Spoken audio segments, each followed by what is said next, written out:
Alright, so last night, John Jones beat Cyril Gane in a first round submission win. But before we talk about that fight, I just want to talk about UFC 285 because it was a pretty good card. You know, it wasn't the best I've ever seen, but it was still a great card.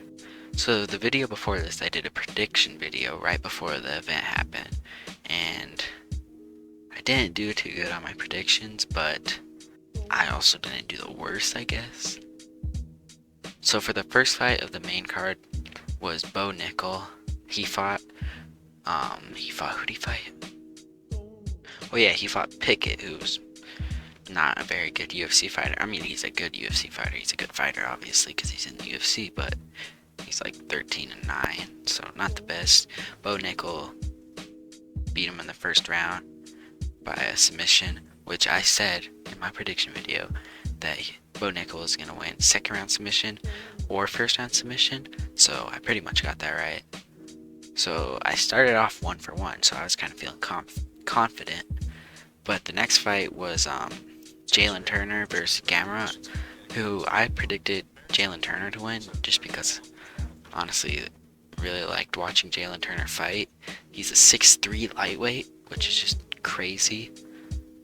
And in that fight, Gamrot just kept taking him down. Like Jalen Turner was just letting him take him down. But one thing I have to give credit to Jalen Turner is he was able to get up once he got taken down, but he just kept getting taken down and he couldn't do anything about not getting taken down. But he did rock Gamrot a couple times in that fight, and you know, he did good all around. Lost by, I think it was a split decision, but yeah, wasn't a bad fight. It was a good fight. I watched that fight and it was pretty entertaining. Oh, next up was Jeff Neal versus Rakhmonov.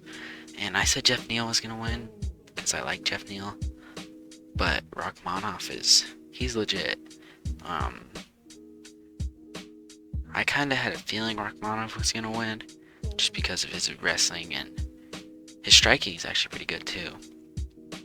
Jeff Neal had him rocked a couple times in that fight, but Rakhmonov, I think it was like second round, landed like 70 significant strikes to Jeff Neal's like only landed like 30 significant strikes. But Rakhmonov ended up submitting him in a pretty cool submission where it was kind of like that one John Jones had where he let go and the guy just fell to the ground. It was kind of like that. Not as cool though. So I was 1-for-3 at that point, and then probably the biggest upset of the night definitely was Shevchenko versus Grasso, who in my prediction video I had Shevchenko winning, but if you go back, I said Grasso, I wouldn't be surprised if she put up a fight and had an upset because they're both great strikers, and Shevchenko was winning the whole fight, but then Grasso just caught her and then submitted her, which was surprising because Shevchenko was kind of took her down a couple times, and like Grasso couldn't really do anything on the ground. But I think it's just because she had her rocked a little bit, that once she got her on the ground, Shevchenko wasn't fully there, so she just submitted her, which that reminded me of the Amanda Nunes Juliana Pena fight where it was crazy upset, but that was a good fight. Alright, moving into the main event, which was John Jones and Cyril Gane, as I'm sure you guys know. And my prediction was, I said I think John Jones is going to win by a fourth round submission, which it was a first round submission, which I still was kind of right. John Jones submission, just didn't get the round right. But that fight was kind of underwhelming. The first 7 seconds there was a nut kick. Cyril Gane kicked him in the nuts, and then it was just kind of weird. Nobody was really landing anything for like 30 seconds. John Jones had he dodged the jab, went under it, took him down.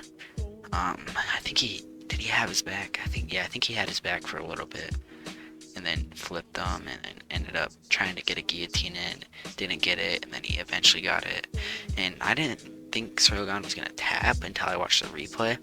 He just had him in a very uncomfortable position. It was like squeezing his neck with like his wrist, not his like elbow, but that looked very uncomfortable. I get why Cyril Gane tapped, because I saw some people saying like, why did Cyril Gane tap? He wasn't even getting choked out that bad, but Whoever said that definitely would have tapped. But yeah, overall the card was great. And my predictions weren't great. I went 2 for 5, saying I got Bo Nickel and John Jones fight right, but the rest of them, or at least from the main card, I got wrong. But overall, great card, and I'm really excited for the Usman and Edwards fight because I'm a huge Usman fan. But yeah, if you enjoyed this, subscribe, and yeah, peace.